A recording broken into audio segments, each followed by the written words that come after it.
Alhamdulillahirabbil alamin. Wassalatu wassalamu ala asrofil anbiya wal mursalin sayyidina Muhammadin wa ala alihi washabihi ajmain. Yang kami hormati Bapak Wakil Wahyudin SPD MPD selaku Kepala Sekolah SMP 2 Lewigorong. Yang saya hormati Bapak Ibu Guru SMP 2 Lewigorong.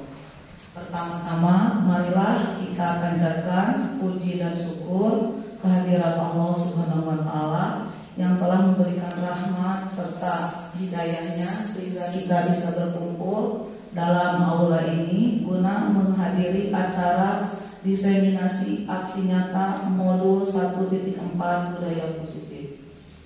Para hadirin yang dirahmati oleh Allah, selanjutnya marilah kita panjatkan sholawat serta salam yang senantiasa tercurahkan kepada baginda Nabi Muhammad SAW. Karena beliaulah yang membimbing kita dari jalan kegelapan untuk menuju jalan terang benderang, yakni dinul Islam. Selanjutnya, langsung saja untuk mempersingkat waktu, saya selaku pembawa acara akan membacakan susunan acara pada hari ini. Berikut ini susunan acaranya. Susunan acara yang pertama adalah pembukaan. Susunan acara yang kedua adalah menyanyikan lagu Indonesia Raya. Yang ketiga, sambutan yang akan disampaikan oleh Bapak Wakil Wahyudin SPD MPD selaku Kepala Sekolah SMP 2 Lewigorong. Acara yang keempat adalah acara inti, yakni penyampaian diseminasi yang akan disampaikan oleh Ibu Siti Ahadiah Nurjana, SPD MPD MCE. Acara yang kelima adalah tanya jawab dan kesimpulan. Dan acara terakhir adalah doa dan tutup. Demikian susunan yang akan berlangsung pada hari ini. Langsung saja untuk mempersingkat waktu, marilah kita mengawali acara pertama, yakni pembukaan dengan mengucapkan Bismillah secara bersama-sama. Bismillahirrahmanirrahim. Marilah para hadirin untuk acara selanjutnya menyanyikan lagu Indonesia Raya. Hadirin mohon untuk berdiri. Kami persilakan.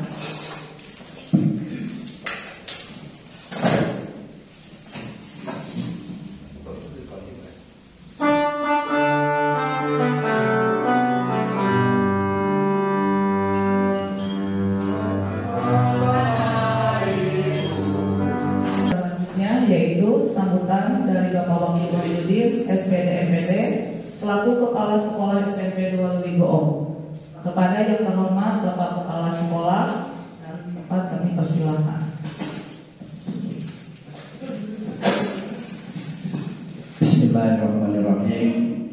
Assalamualaikum warahmatullahi wabarakatuh. Terima kasih kepada Bapak Wakil Wahyudin SPD MPD atas sambutannya. Baiklah, menginjak acara inti yaitu pemaparan materi modul 1.4 tentang budaya positif yang akan disampaikan oleh Ibu Siti Ahadiah Nurjana. Waktu dan tempat kami persilakan. Mohon izin untuk berdiri ya Bapak Ibu. Bismillahirrahmanirrahim. Assalamualaikum warahmatullahi wabarakatuh. Yang terhormat Bapak Kepala Sekolah SMP Negeri 2 Lewigorong, yang terhormat Bapak Ibu Guru hebat SMP Negeri 2 Lewigorong, puji dan syukur marilah kita panjatkan kehadirat Ilahi Robi, yang mana atas rahmat dan karunia-Nya lah kita bisa berkumpul dalam acara menghadiri diseminasi aksi nyata modul 1.4 budaya positif. Tak lupa sholawat serta salam semoga terlimpah curahkan kepada Nabi Allah Muhammad SAW, kepada para sahabatnya, tabi'innya, mudah-mudahan sampailah kepada kita selaku umatnya. Bapak Ibu, sebelumnya saya haturkan terima kasih atas kehadiran Bapak Ibu dalam menghadiri acara diseminasi ini. Adapun tujuan dari acara ini yaitu pertama, saya ingin melakukan aksi nyata setelah mempelajari modul 1.4 ini. saya mempelajari modul 1.4 budaya positif ini kurang lebih selama 2 minggu. Dan kali ini saya harus mendiseminasi Bapak Ibu. Kemudian saya ingin mencoba berbagi ilmu, gitu ya. Saya berdiri di sini bukan berarti saya lebih tahu dari Bapak Ibu, tapi saya ingin mencoba berbagi, sharing, kita berkolaborasi membangun budaya positif agar sekolah kita menjadi sekolah yang lebih baik. Baik Bapak Ibu, mari belajar bersama, berkolaborasi, saling mendukung demi mewujudkan disiplin positif demi terciptanya sekolah yang tercinta ini. Kita lanjut, bismillahirrahmanirrahim. Sebelum saya lanjut ke acara inti, saya ingin mengutarakan tujuan pendidikan. Menurut Ki Hajar Dewantara, tujuan pendidikan itu adalah menuntun segala kodrat yang ada pada anak-anak agar mereka dapat mencapai keselamatan dan kebahagiaan yang setinggi-tingginya, baik sebagai manusia maupun sebagai anggota masyarakat. Oleh sebab itu, pendidikan itu hanya dapat menuntun tumbuh atau hidupnya kekuatan kodrat yang ada pada anak-anak, agar anak dapat memperbaiki lakunya, bukan dasarnya hidup dan tumbuh kekuatan kodrat. Bapak Ibu, yang perlu kita garis bawahi di sini yaitu tentang menuntun. Nah, menurut Bapak Ibu ada yang mau coba berbagi nggak? Menuntun itu kira-kira apa ya? Membimbing, ya betul sekali. Kemudian mengarahkan, mendampingi. Nah, kita sebagai tenaga pendidik, tugas kita hanyalah menuntun, mengarahkan, membimbing, mendampingi putra-putri kita menjadi putra-putri yang bisa meraih cita-citanya. Dalam artian, kita misalnya begini, putra-putri kita bercita-cita ingin menjadi seorang dokter. Nah, tugas kita menuntun, mengarahkan, membimbing, mendampingi agar siswa tersebut menjadi suatu saat nanti menjadi seorang dokter yang sangat luar biasa, disiplin, bertanggung jawab, gitu ya, jujur. Nah, seperti itu. Ki Hajar Dewantara mengibaratkan bahwa pendidikan itu ibaratnya lahan pertanian. Lahan itu kita ibaratkan sebagai satuan pendidikan atau sekolah. Dan petani kita ibaratkan kita sebagai tenaga pendidikan. Nah, petani itu menanam apa Bapak Ibu? Padi. Nah, bagaimana tenaga pendidikan itu atau petani itu menciptakan sebuah padi, merawat sebuah padi sehingga padi itu menghasilkan padi yang unggul, yang bagus, yang luar biasa. Nah, bagaimana cara kita menghasilkan padi yang unggul itu? Yaitu dengan cara memupuknya, memeliharanya, merawatnya, kemudian membasmi hama-hama yang ada dalam padi tersebut, gitu. Nah, Ki Hajar Dewantara, kita ingin menjadi petani yang sangat luar biasa sehingga menghasilkan padi yang unggul, mungkin seperti itu. Kita lanjut. Nah, di sini ada budaya positif. Budaya positif di sekolah yaitu nilai dan kebiasaan di sekolah yang berpihak pada murid agar mereka dapat berkembang menjadi pribadi yang benar kritis, penuh hormat dan bertanggung jawab sesuai dengan profil pelajar Pancasila.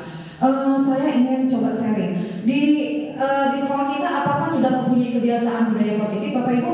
Sudah. Tentu sudah. Seperti misalnya kita setiap pagi menyambut putra-putri kita di gerbang sekolah. Kita mengadakan apa, Bapak Ibu? Bangun pagi, gitu ya, menyapanya, menyapa anak didik kita, memberikan senyuman, menyapanya, menyalaminya, seperti itu. Kemudian di sekolah sebelum dan sesudah belajar kita selalu apa, Bapak Ibu?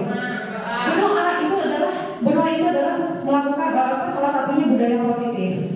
Kemudian setiap hari Jumat kita selalu ada Bapak, selalu ada sholat duha bersama.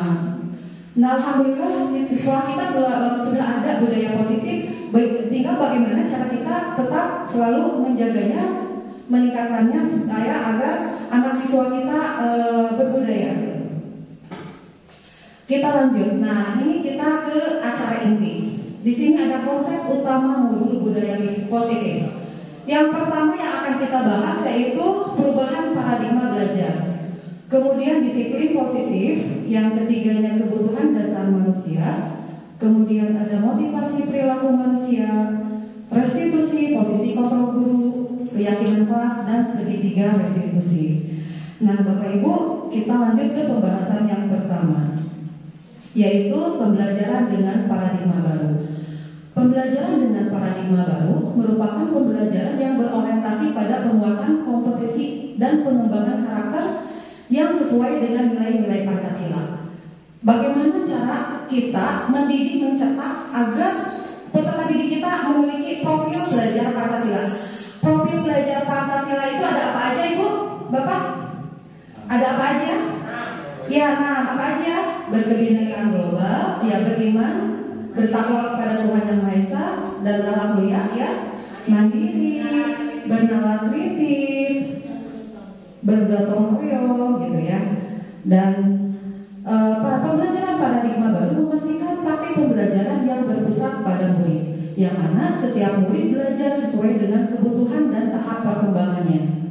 Dalam membangun budaya positif, sekolah dapat menyediakan atau memfasilitasi lingkungan yang positif, yang aman, yang nyaman, agar siswa mampu berpikir, bertindak dan mencipta dengan merdeka, mandiri dan bertanggung jawab. Disiplin juga sangat erat kaitannya dengan kontrol guru terhadap siswa. Nah, apa maksud dari paradigma dengan pembelajaran dengan paradigma baru ini? Pertama, pembelajaran dirancang dengan mempertimbangkan tahap perkembangan dan tingkat pencapaian peserta didik saat ini, serta mencerminkan karakteristik dan perkembangan yang beragam sehingga pembelajaran menjadi bermakna dan menyenangkan. Nah, tugas guru adalah menciptakan suasana belajar di sekolah itu, di kelas itu, agar anak itu senang, nyaman, dan aman gitu. Tidak ada paksaan, hukuman, intimidasi, dan semacamnya. Kemudian pembelajaran dirancang dan dilaksanakan untuk membangun kapasitas untuk menjadi pembelajar sepanjang hayat. Bagaimana agar peserta didik ini ilmu yang sudah mereka dapat dari sekolah itu bisa mereka gunakan di lingkungan masyarakatnya untuk masa depannya, seperti itu. Kemudian proses pembelajaran mendukung perkembangan kompetisi dan karakter peserta didik secara holistik. Selanjutnya, pembelajaran yang relevan, yaitu pembelajaran yang dirancang sesuai konteks lingkungan dan budaya peserta didik serta melibatkan orang tua dan masyarakat sebagai mitra. Dan terakhir, pembelajaran berorientasi pada masa depan yang berkelanjutan. Selanjutnya, nah di sini sebelum saya melanjutkan pembelajaran kita, pembahasan kita, saya ingin mencoba mengajak Bapak Ibu untuk cobalah buka kepalan tangan seperti ini. Bapak Ibu secara berpasangan, ada yang berposisi sebagai A. Nah, si A ini berusaha mengepalkan tangannya seperti ini. Anggap, bayangkan di dalam kepalan tangan ini Anda ada sesuatu yang sangat berharga yang orang lain tidak boleh tahu. Nah, ini yang B, coba berusaha untuk merayu gitu ya, membujuk, kalau perlu mengintimidasi, maaf saya bercanda, kalau perlu menghabiskan atau menggoda, menggelitik, bahkan menawari Anda uang agar Anda bersedia membuka kepala tangan Anda. Anda siap? Jadi posisi gitu ya, berpasangan. Yang A mengepalkan tangan seperti ini, yang B coba merayunya agar ini si A bisa membuka kepalanya. Siap Bapak Ibu? Siap? Saya kasih waktu 30 detik ya Bapak Ibu. Apakah Bapak Ibu ada yang berhasil membuka kepala tangannya? Ya. Nah, cung, siapa yang berposisi sebagai A? Oke, yang A. Yang B, yang menggoda, yang menggelitik, yang ini, yang berusaha membuka kepala tangan lawan Anda, siap ya? Oke. Di sini Pak Dadang? Oke, sudah. Nah, di sini coba ada nggak yang Bapak Pak Dadang ini nggak mau membuka kepala tangannya tidak, Bapak? Belum. Oke, siap ya? Udah. Oke, udah. Oke, siap. Nah, kira-kira nih Pak Dadang kalau ada yang menggoda, merayu gitu kan, Pak Dadang mau nggak membuka kepala tangannya? Tergantung yang ditawarkannya apa. Berarti ada kemungkinan mau. Siap. Bu Dewi, kira-kira Bu Dewi, Bu Nenden, mau nggak? Dilihat dari situasi dan kondisi yang saya rasakan. Baik, oke. Dilihat dari situasi kondisi. Nah, di sini ada dua kemungkinan Bapak Ibu. Diibaratkan anak didik kita. Jadi kalau ada anak didik kita yang tetap teguh menempel tangannya seperti ini. Dia mau diintimidasi, mau diiming-imingi dia, mau dirayu, dihukum, segala macam, dia tetap menutup kepalanya. Tandanya dia sudah memiliki kontrol diri, dan itu bagus. Dan di sisi lain ada kemungkinan lain, ada siswa yang mau membuka kepala tangannya dikarenakan dia mungkin ada rayuan, ada hukuman, ada bujukan, ada hadiah segala macam, ada intimidasi. Dia dengan sukarela membuka kepalanya. Tandanya dia itu merelakan, membiarkan orang lain mengontrol dirinya, gitu. Oke. Jadi yang lebih bagus yang mana Bapak Ibu? Yang tetap mengepal tangannya atau membuka? Yang tetap. Yang tetap. Oke, lanjut. Nah, menurut Dr. William Fraser dalam kontrol teori pada saat ini berkembang dan dinamakan choice theory, meluruskan beberapa miskonsepsi tentang makna kontrol. Pertama, ilusi guru kontrol murid. Nah, ini biasanya yang sering kita lakukan biasanya. Guru memaksakan kehendak, gitu ya. Misalnya gini, anak-anak lihat ke depan, ya, pembelajaran mau dimulai. Tatapan jangan tengok kiri kanan, lihat ke ibu. Duduk yang rapi, duduk yang manis, tangan di atas, gitu ya. Buku jangan dilipat, ini bla bla bla segala macam. Nah, kira-kira nih, setelah kita memberikan materi, memberikan semua pembelajaran kepada anak, apakah anak tersebut akan paham tentang materi yang kita sampaikan? Belum tentu, Bapak Ibu. Anak mungkin memperhatikan, gitu. Tapi kayak ada, ya udahlah, gitu.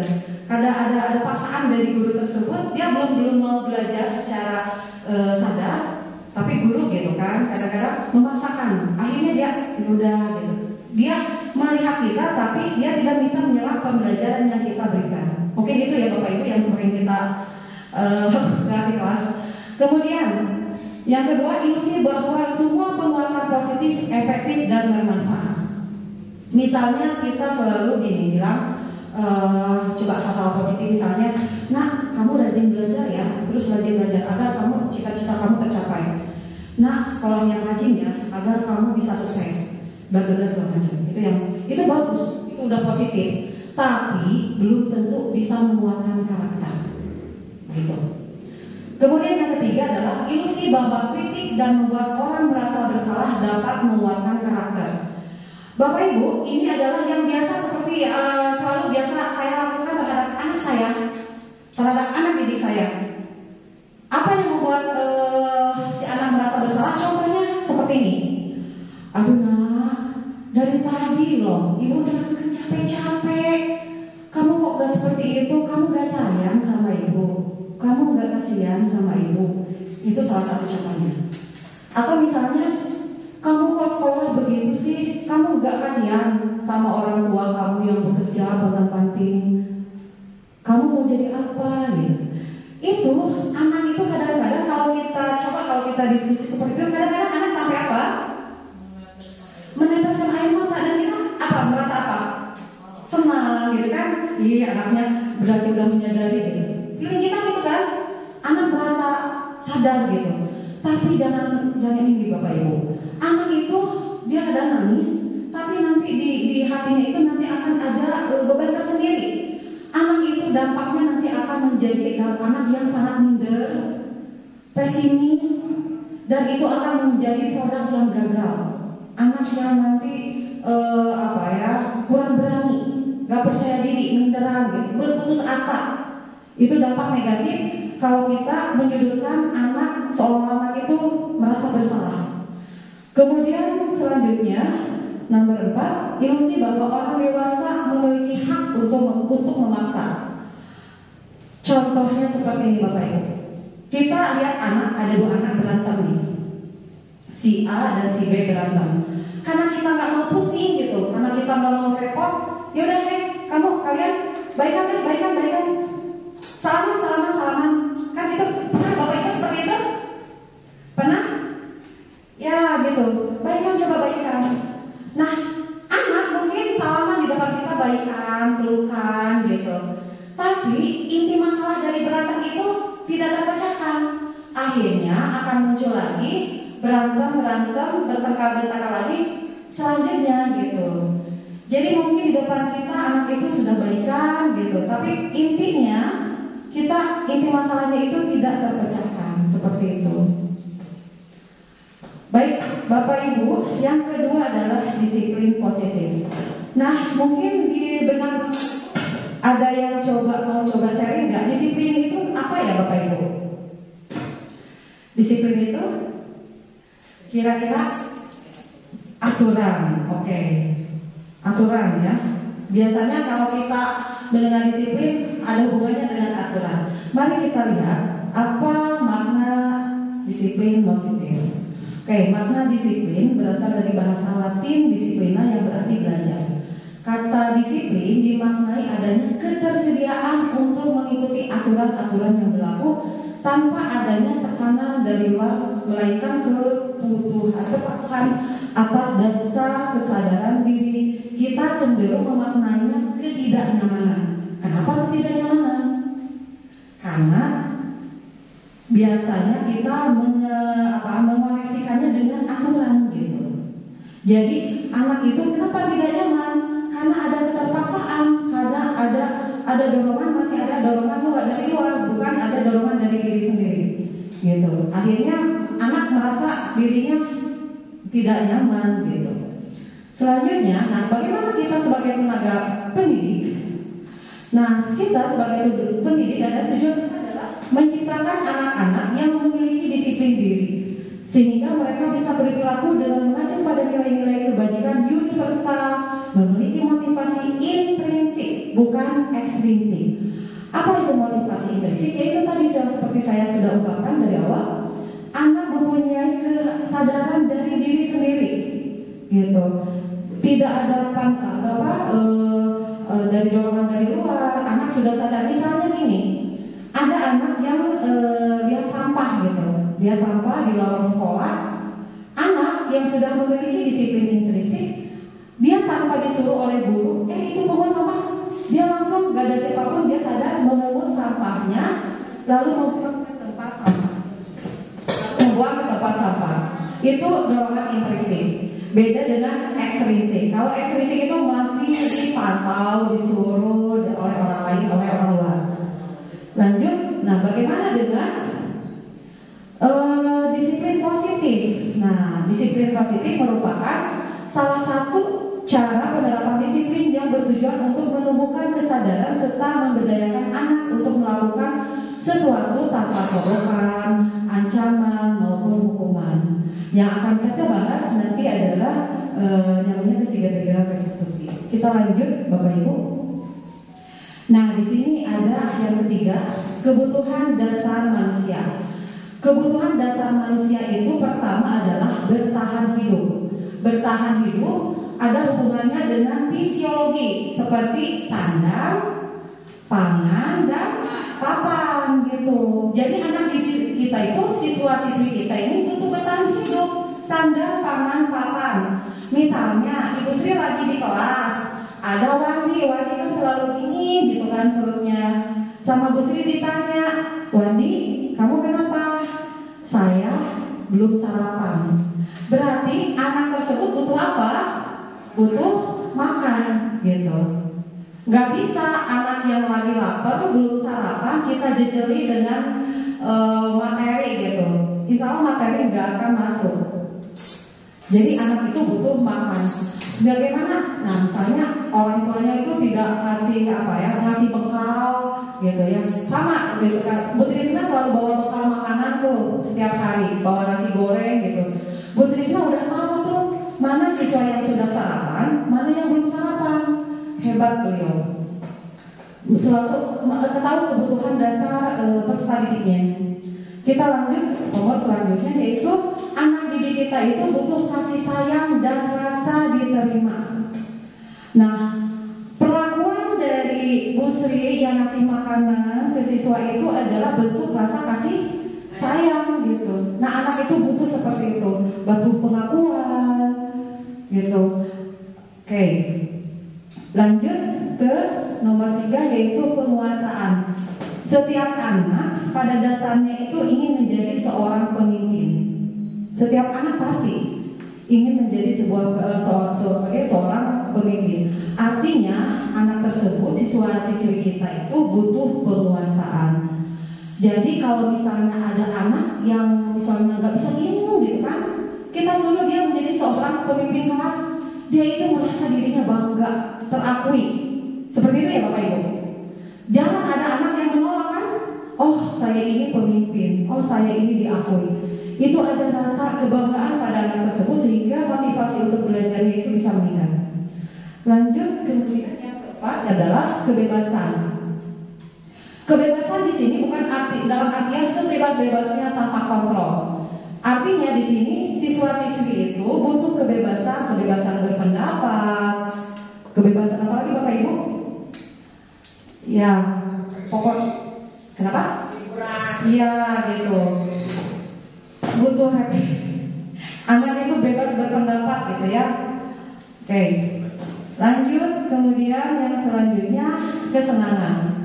Bapak Ibu pernah dengar gak ada anak yang gak bisa diem tangannya? Misalnya ini lagi belajar, tapi di sisi lain ada anak yang tatalu, tepuk-tepuk gitu kan? Itu dia itu sedang mencoba berusaha memenuhi kebutuhan kesenangannya, gitu. Jadi anak itu butuh kesenangan. Akhirnya kadang-kadang kita kalau nggak paham, kita suka kadang-kadang jengkel gitu kan, lihat anak seperti itu. Sedangkan anak tersebut sebetulnya sedang memenuhi kebutuhan kesenangannya, kebutuhan dasarnya. Oke. Nah di sini selanjutnya ada motivasi perilaku manusia. Motivasi merupakan dorongan yang timbul dari diri seseorang secara sadar maupun tidak sadar untuk melakukan sesuatu dengan tujuan tertentu. Nah motivasi ini ada beberapa, yaitu satu, menghindari ketidaknyamanan dan hukuman. Misalnya anak pakai topi itu kadang-kadang bukan karena sadar dia takut melindungi kepalanya dari panas gitu, karena pakai topi itu sih dihukum oke di depan gitu kan, takut dipisahkan nanti barisan gitu karena tidak memakai atribut dengan lengkap. Ya, kita mungkin bisa menilai peserta didik kita itu apakah mereka itu sudah disiplin, sudah sadar atau belum gitu kan. Oke, apakah anak didik kita itu melakukan disiplin itu karena sudah betul-betul sadar atau hanya untuk menghindari hukuman saja? Kita bisa melihat anak didik kita. Kemudian, nah ini menurut Bapak Ibu karena anak itu disiplin, karena takut menghindari hukuman, ini Bapak motivasi apa? Ekstrinsik apa intrinsik? Ekstrinsik dari luar ya. Kemudian yang selanjutnya, anak disiplin karena ingin mendapatkan imbalan atau penghargaan dari orang lain. Misalnya anak mengerjakan PR tepat waktu karena nanti Bu Srima suka ngasih permen misalnya kan. Nah kira-kira anak tersebut sudah disiplin secara intrinsik atau ekstrinsik? Ekstrinsik. Oke, good. Selanjutnya yang ketiga, menghargai nilai-nilai kebajikan diri sendiri. Murid melakukan disiplin ini karena dia sadar akan nilai kebajikan dirinya. Anak sadar memakai topi itu untuk menghindari panas. Anak sadar mengerjakan PR itu karena dia butuh belajar. Nah ini dorongan-dorongan dari motivasi intrinsik. Nah dari ini kira-kira yang lebih bagus mana? Ekstrinsik apa intrinsik? Otomatis intrinsik yang bagus. Selanjutnya yaitu di sini konsep disiplin dengan identitas gagal. Bapak Ibu, kita perlu memahami ya apa yang sudah kita lakukan selama ini kepada anak didik kita. Hukuman itu, arti hukuman itu identik dengan menyakitkan. Hukuman apapun, judulnya apapun pasti menyakitkan peserta didik kita, anak didik kita. Membuat mereka tidak nyaman, murid jadi takut, memaksa, murid akhirnya saya menyembunyikan kesalahan, dia tidak mau terbuka karena nanti kalau ketahuan, kalau jujur, si ibunya marah. Kalau saya terbuka nanti bapaknya mau hukum gitu. Kemudian murid menjadi rendah diri. Ini yang akan mencetak murid-murid kita menjadi murid yang gagal. Oke. Jadi otomatis kita harus selalu menghindari ya Bapak Ibu menghukum putra-putri kita. Kemudian di sini apalagi konsep disiplin dengan identitas gagal yaitu dengan penghargaan. Kenapa kok bisa penghargaan bisa merusak menjadi identitas gagal? Karena yang pertama tidak efektif, gitu. Bapak Ibu misalkan pernah nggak melakukan gini? Ayo siapa anak-anak yang pertama kali setor ke ibu, PR-nya nanti ibu kasih permen misalnya. Anak misalnya cepet-cepet gitu ya, oke langsung store gitu. 1-2 kali itu nggak apa-apa. Tapi kalau berkelanjutan, ibu bakal bosan sendiri nggak? Bosan, dan itu tidak efektif. Kemudian yang kedua, merusak hubungan atau sifat iri. Apa maksudnya?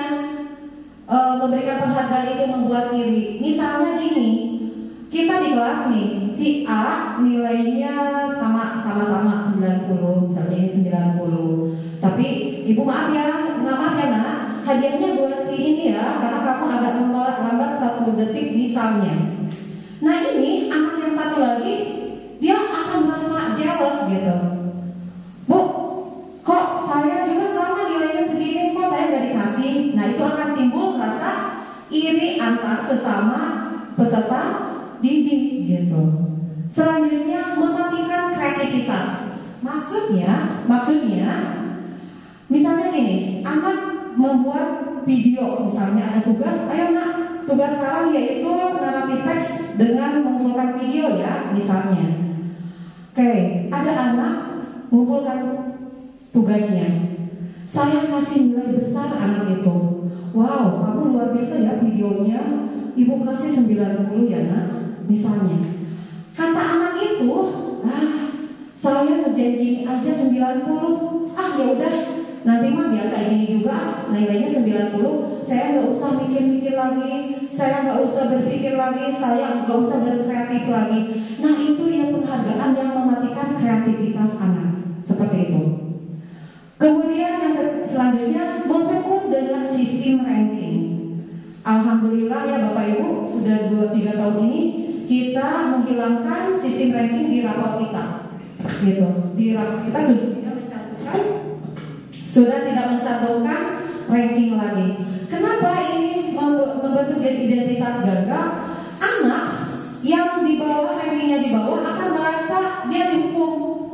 Lah, saya mau jadi ranking kedua sih, padahal saya bisa ranking 1, kok bisa gitu? Itu akan mendalamkan perasaan siswa.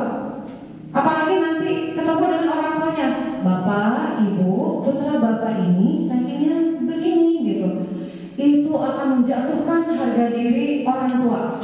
Jadi orang tua itu kadang-kadang merasa, wah saya gagal nih sebagai orang tua, sudah gagal mendidik anak, tidak bisa mendidik anak, seperti itu. Jadi ada rasa putus asa nantinya. Kemudian yang selanjutnya merampas hak menghargai dirinya. Maksudnya gimana ini? Maksudnya gini, anak itu misalnya sudah membuat video pembelajaran yang sangat bagus, tugas yang sangat bagus, tapi kita kasih nilainya kecil. Kata anak itu, Bu, saya ini udah gak tidur-tidur nih Bu, selama berminggu-minggu mengerjakan tugas ini. Kok guru ibu ini, bapak ini kok ngasihnya segini sih gitu. Itu kayak merampas yang seharusnya dia mendapatkan nilai bagus, tapi guru yang bersangkutan mengasih nilainya kecil gitu. Dan itu akan membentuk identitas gagal. Nah, bagaimana kebalikannya? Konsep disiplin dengan identitas sukses. Pertama, konsekuensi. Bapak Ibu pernah dengar konsekuensi kan? Ya, konsekuensi itu apa? Konsekuensi itu adalah sesuatu yang sudah disepakati bersama gitu kan? Nah ini penguatannya jangka pendek, konsekuensi ini tidak berjangka panjang. Kemudian konsekuensi ini perlu monitoring berkelanjutan.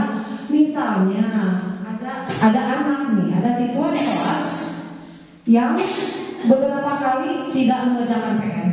Kalau kita tidak melakukan monitoring, kita akan tahu nggak anak itu beberapa kali tidak mengerjakan tugas? Kita akan tahu nggak Bapak Ibu?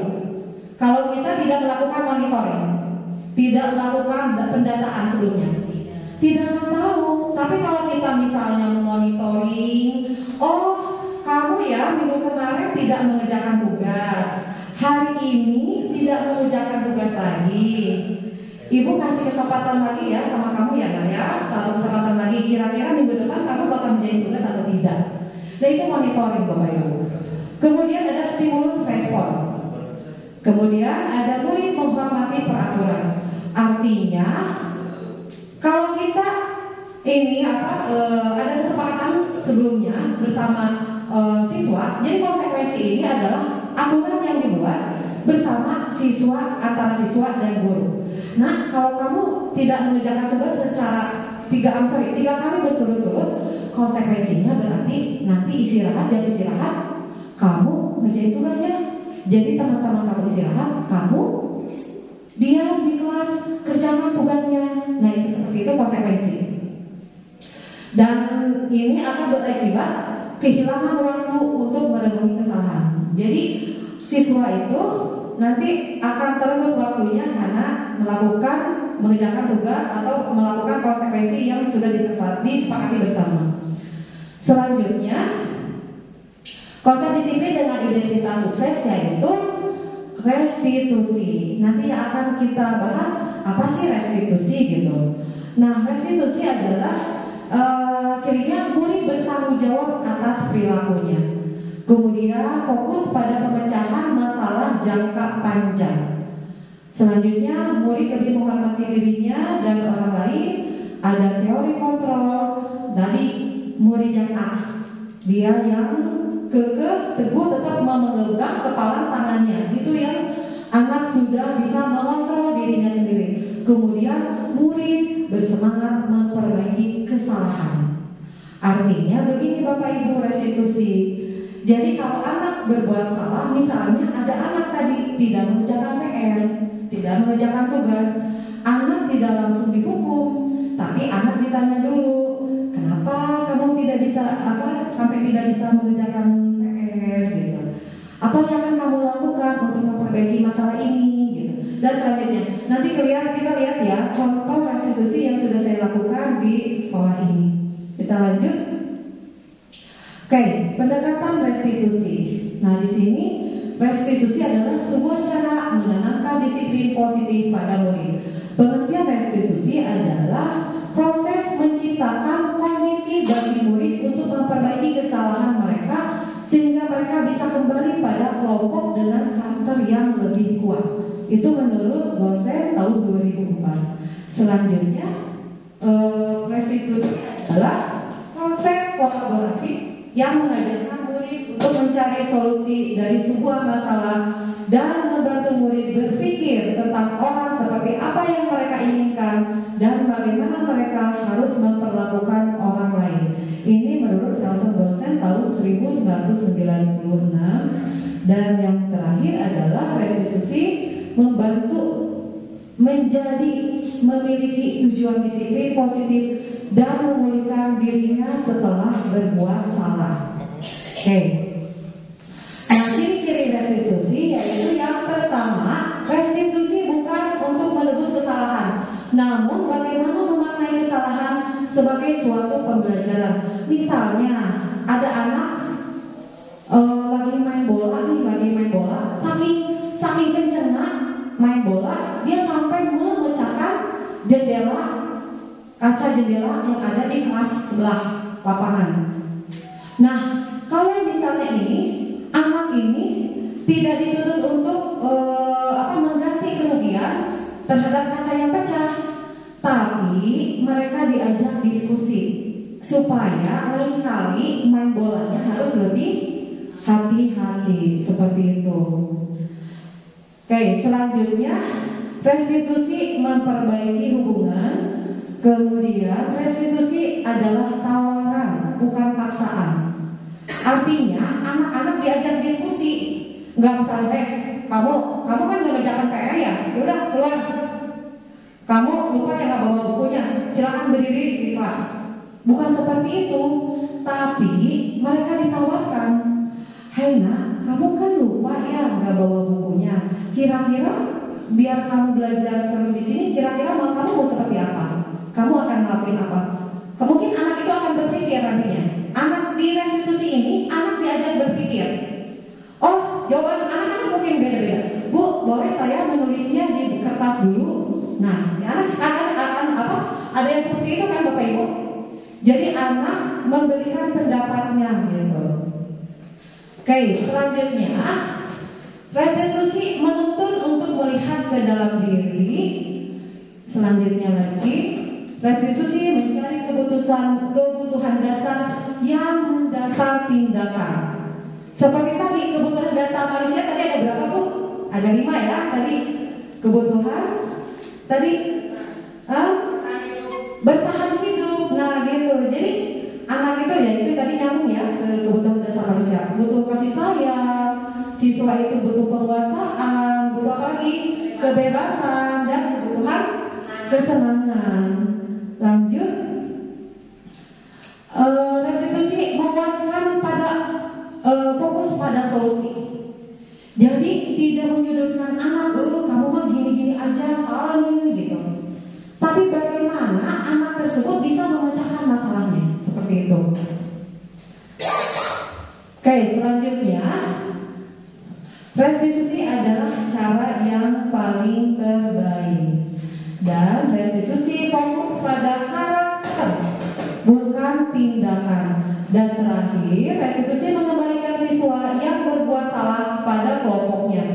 Misalnya, Bapak Ibu sering dengar kan kenakalan anak remaja? Ada tawuran segala macam. Alhamdulillah sekolah kita tidak ada ya. Kadang-kadang ada orang tuanya, karena kamu nakal ya, kamu gak bisa diatur, silakan keluar dari rumah. Pergi, keluar dari rumah.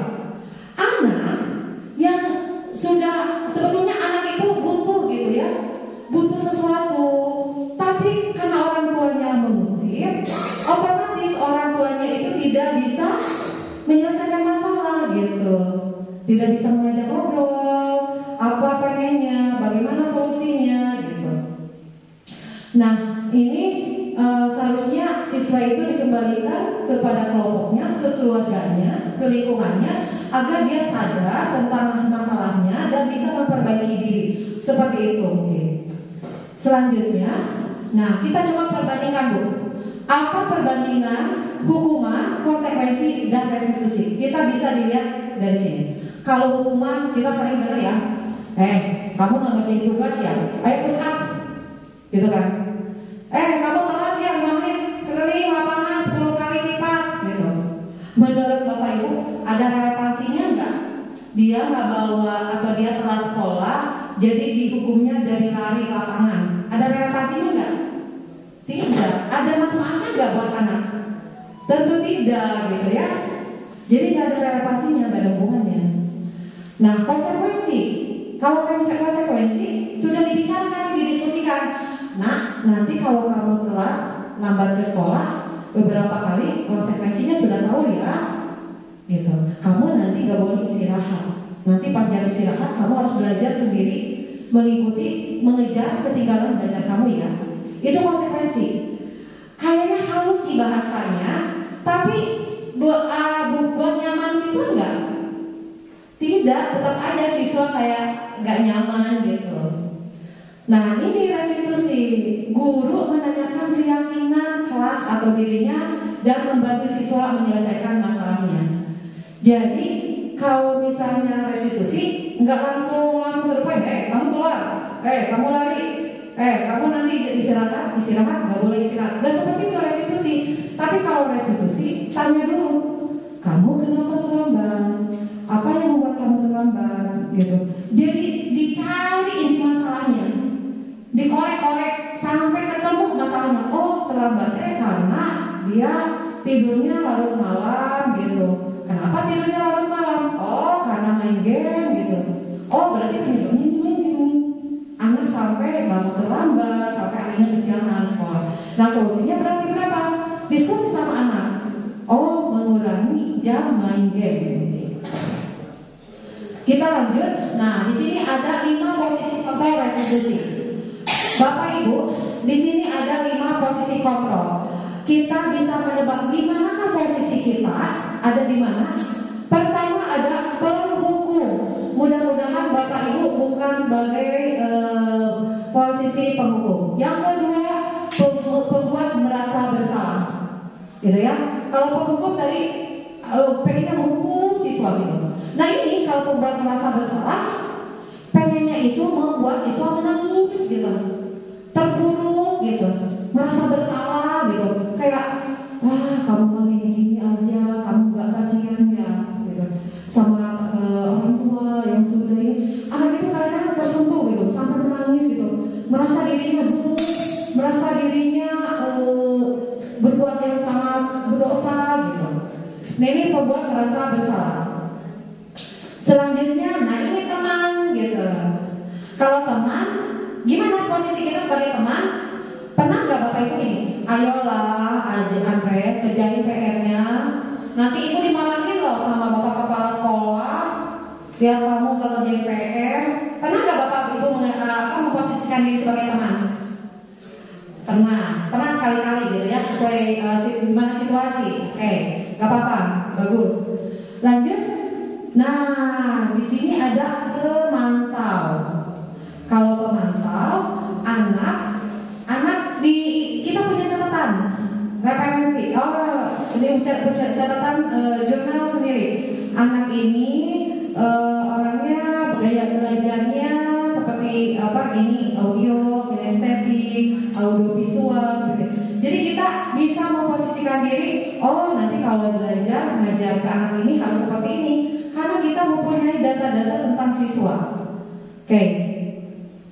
Selanjutnya, nah ini manajer. Inilah Bapak Ibu, posisi manajer inilah yang sepatutnya kita miliki, kita kuasai. Nah, seperti apa posisi manajer? Kita lihat video yang akan saya pertanyakan nanti. Oke, selanjutnya di sini ada contoh penerapan 5 posisi kontrol restitusi. Ibu bayangkan, perbandingkan mana penghukum, bagaimana kasus. Di sini ada kasus nih, siswa sering tidak mengerjakan PR. Kalau penghukum, gini nadanya, kamu ya selalu mengerjakan PR. Sini berdiri kamu, keluar kamu. Nah, seperti itu. Nah, kalau pembuat merasa bersalah, aduh nak, udah beberapa kali ibu bilang, kamu kok begitu terus ya nak? Kamu gak sayang sama ibu?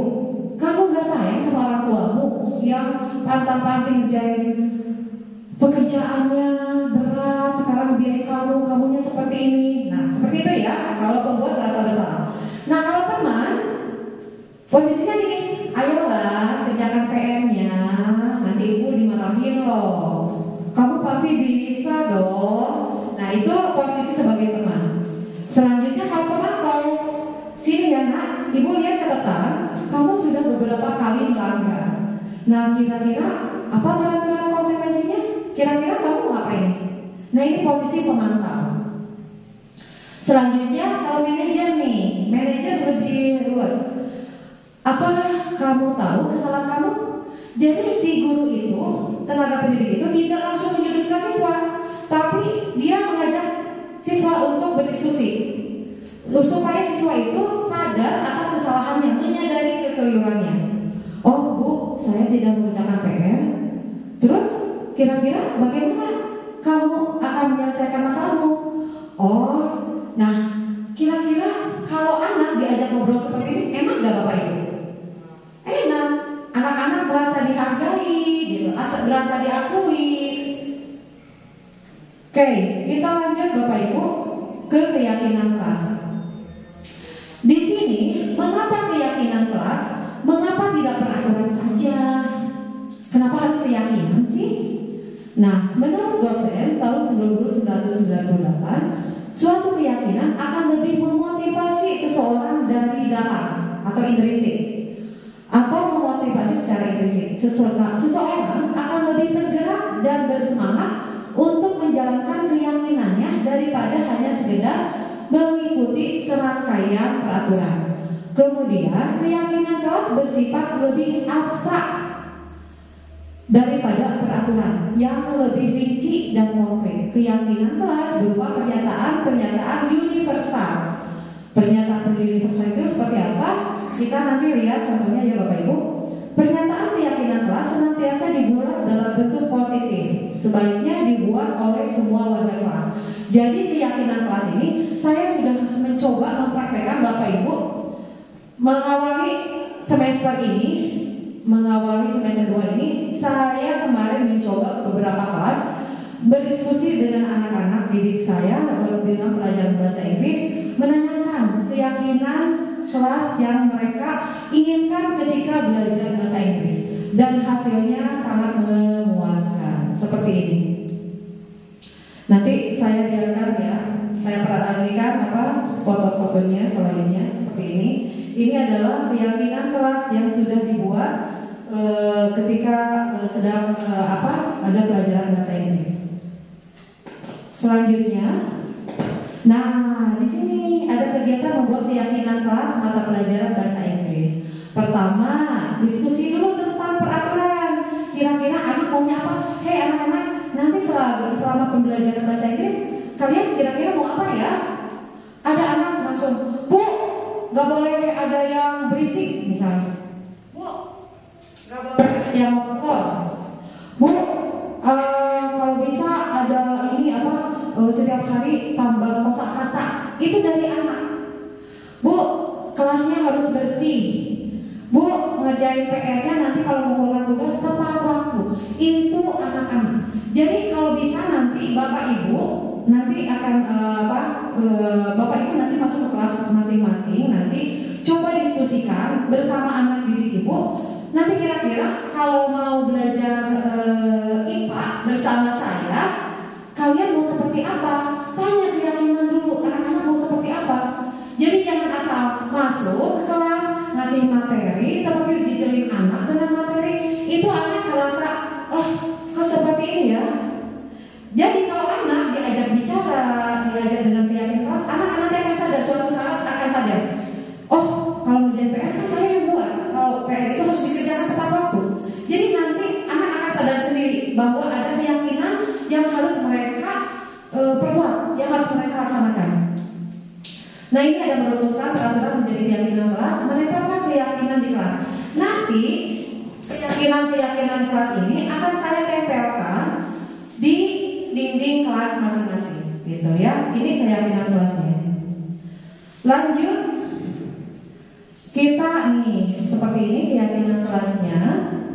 Jadi disiplin waktu, do assignment on time, mengerjakan PR tepat waktu, add vocabulary list every week, menambahkan kosakata setiap minggu, dan segala macamnya. Ini contoh-contoh keyakinan kelas. Lanjut. Nah, di sini bagaimana pembentukan keyakinan kelas? Nanti Bapak Ibu tolong ya, nanti membuat keyakinan kelas bersama-sama dengan siswanya seperti ini. Ada panduannya. Pertama, lebih abstrak dari peraturan. Kemudian berupa pernyataan universal, dibuat dalam bentuk positif. Hindari kata jangan, dilarang, tidak. Nah, hindari kata-kata itu. Buat kalimat positif. Misalnya dilarang datang terlambat, diganti jadi datanglah tepat waktu. Tidak mengumpulkan tugas akan didenda. Nggak seperti itu, tapi kumpulkan tugas tepat waktu. Pokoknya tuangkan kata-kata positif. Kemudian sedikit saja Bapak Ibu agar mudah ingat. Kalau yang sebelumnya kita sampai berlembar-lembar, ada 5 lembar ya berarti kalau nggak salah peraturan sekolah. Peraturan sekolah itu kalau di kelas kalau diminimalisir itu 2 lembar folio. Itu masih kepanjangan, anak-anak tidak akan tahu, tidak akan ingat. Tahu sih tahu, tapi tidak akan ingat. Nah kalau seperti ini, keyakinan kelasnya dibuat per poin, lebih sederhana, katanya lebih fokus. Ini akan mudah diingat oleh anak-anak gitu. Kemudian harus sesuai dengan kondisi kelas dan sekolah menyebabkan. Contohnya, misalnya dilarang handphone tidak diperkenankan misalnya. Kan di sininya emang diaturannya handphone emang dilarang. Jadi handphone itu gak usah dimasukkan ke keyakinan kelas karena emang udah kelas sekolah, keyakinan sekolah handphone itu dilarang atau tidak diperkenankan untuk dibawa ke sekolah, ke kelas. Jadi handphone itu jangan dituangkan, dimasukkan gitu. Kemudian semua warga kelas atau sekolah dilibatkan dalam membuat keyakinan kelas. Artinya tidak tertulis saja. Ini ya, dengerin ya, Naya, ini aturan yang harus kalian buat. Pertama, 1, 2, 3 ditulis. Itu keliru Bapak Ibu. Jadi cobalah mengajak siswa-siswi kita untuk berdiskusi gitu. Jadi jangan guru saja yang membuat keyakinan kelas. Kita lanjut. Nah, di sini yang terakhir adalah segitiga restitusi. Pertama, menstabilkan identitas. Anak kalau misalnya bermasalah, kita menstabilkannya misalnya gini. Ada anak misalnya merobek buku temannya. Misalnya di kelas itu ada kejadian anak merobek buku temannya. Kita panggil anak tersebut, ajak ngobrol. Tidak semacam, hei kamu sudah merobek ya? Nanti kamu merobek buku temannya ya? Ayo pulang. Tidak seperti itu Bapak Ibu. Tapi duduk bersama anak itu, kita ajak ngobrol. Kita semua akan melakukan hal yang terbaik yang bisa kita lakukan. Ini stabilkan identitas. Kemudian kita cara menstabilkannya seperti ini Bapak Ibu. Cara menstabilkannya, kamu merobekkan gitu ya. Ibu di sini tidak ingin menghukum kamu. Ibu ingin mencoba mengajak diskusi kamu ya. Kenapa kamu melakukan itu? Jadi itu enak gitu. Itu menstabilkan identitas. Kemudian kedua yaitu validasi tindakan yang salah. Jadi kita setelah itu kamu pasti punya dong alasannya kenapa kamu melakukan itu. Kamu bisa cerita sama ibu. Itu enak gak Bu kedengarannya? Enak gitu. Gak kayak menghukum gitu peserta siswa didik kita. Kemudian yang ketiga menanyakan keyakinan. Kita kembalikan lagi. Ingat gak keyakinan kelas yang sudah kita buat? Tahu Bu? Apa coba? Harus saling menghormati. Nah itu. Kira-kira kamu merobek buku teman kamu itu sudah menghormati temanmu belum? Anak kira-kira akan menjawab apa Bapak Ibu? Belum, ya kan? Tidak. Nah, nanti anak akan diajak bagaimana solusi cara memecahkan masalah supaya anak itu tidak melakukannya lagi. Anak nanti akan berpikir. Nah, selanjutnya, berikut contoh salah satu siswa kelas 7A yang tertidur di dalam kelas ketika pembelajaran bahasa Inggris sedang berlangsung.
tidur itu atau ngantuk itu sangat manusiawi ya Marcel ya, karena ibu juga pernah melakukannya.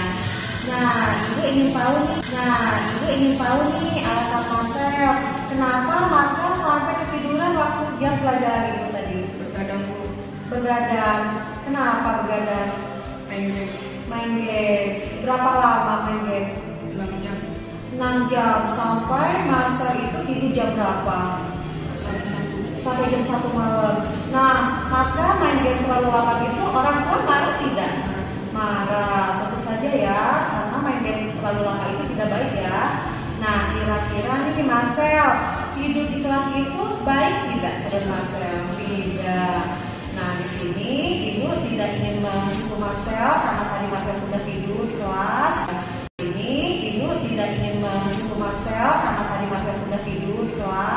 Ibu hanya ingin mengingatkan Marcel tentang keyakinan kelas kita.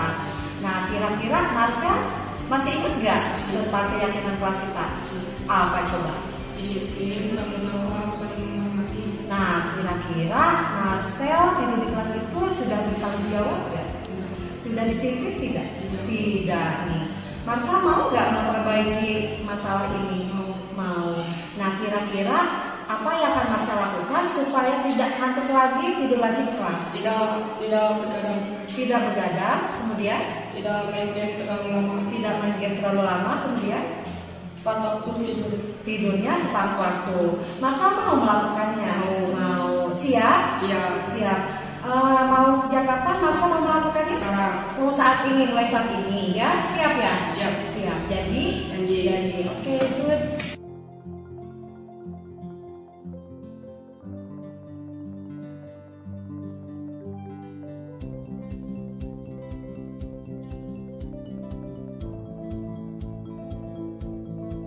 Perasaan saya lega, sudah diingatkan karena tadi tidur di kelas. Ketika sedang pelajaran bahasa Inggris, saya sudah melanggar keyakinan kelas, perbuatan yang kurang disiplin, bertanggung jawab. Saya janji akan memperbaiki supaya bisa menjadi siswa yang lebih baik, disiplin, dan bertanggung jawab pada diri saya sendiri. Terima kasih Ibu Siti karena Ibu sudah mengajak saya memperbaiki masalah saya. Baik Bapak Ibu, setelah melihat contoh tadi, kira-kira Ibu sekarang bagaimana perasaannya? Ada gambaran tidak? Apa perbedaannya hukuman, konsekuensi, dan restitusi? Ya, terima kasih Bapak Ibu. Di sini dalam penerapan program disiplin positif, hendaknya guru memiliki standar dan profesional dan sosial yang baik, di mana guru mampu berefleksi pada posisi kontrolnya saat ini. Bagaimana perjalanan dirinya menjadi among, posisi manajer yang menuntut murid-murid menjadi insan yang mandiri, merdeka, dan bertanggung jawab menurut standar nasional pendidikan. Baik Bapak Ibu, demikian pemaparan yang saya bisa aturkan hari ini. Mohon maaf jika ada kekurangan dalam penyampaian materi ini. Semoga sesi belajar kita hari ini bisa membawa manfaat sehingga dapat mewujudkan pelajar yang memiliki profil pelajar Pancasila. Salam Merdeka Belajar. Terima kasih. Bapak Ibu, itulah pemaparan materi modul 1.4 dari Ibu Siti Ahdian Nurjana. Sesi selanjutnya yaitu tanya jawab. Kami persilakan kepada Bapak Ibu.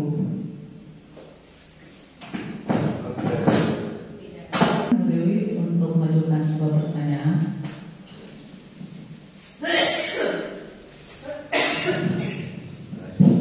Terima kasih kepada Bu Siti Ahdian atas pemaparannya yang tentang budaya positif yang sangat bermanfaat bagi kita sebagai guru. Untuk pemaparannya sudah jelas menurut saya ya. Jadi saya ucapkan terima kasih atas ilmunya yang diberikan. Ya. Assalamualaikum warahmatullahi wabarakatuh.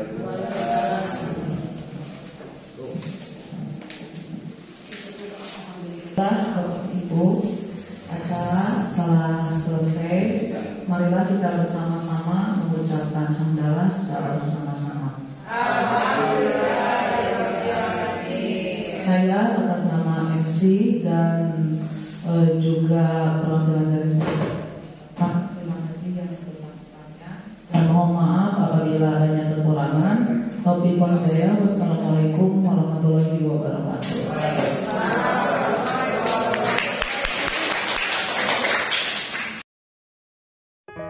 Bismillahirrahmanirrahim. Assalamualaikum warahmatullahi wabarakatuh. Saya Wakil Wahyudin SPD MPD, Kepala SMP Negeri 2 Wigoong, Kabupaten Garut. Alhamdulillah di sekolah saya ada guru penggerak, Bu Siti Ahadiah, yang telah melaksanakan aksi nyata yang berhubungan dengan masalah mendiseminasi budaya positif di SMP Negeri 2 Wigoong, sehingga para guru bisa menambah wawasan dan siswa bisa melaksanakan profil Pancasila sebagaimana yang kita harapkan. Semoga sukses terus. Terima kasih. Assalamualaikum warahmatullahi wabarakatuh.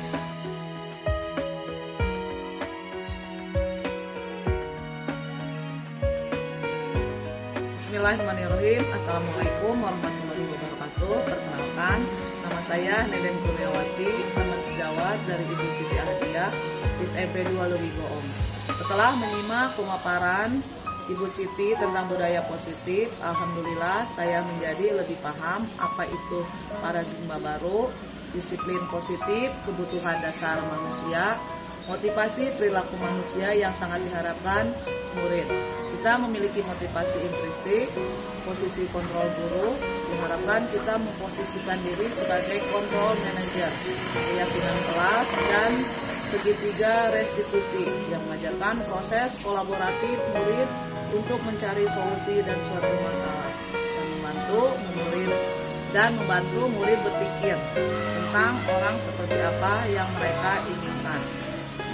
Semoga dengan adanya budaya positif di sekolah ini, sekolah kita menjadi sekolah yang lebih baik, yang bisa mencetak peserta didik yang memiliki profil pelajar Pancasila. Terima kasih Bu Siti, sukses terus dan terus semangat. Yes. Wassalamualaikum warahmatullahi wabarakatuh.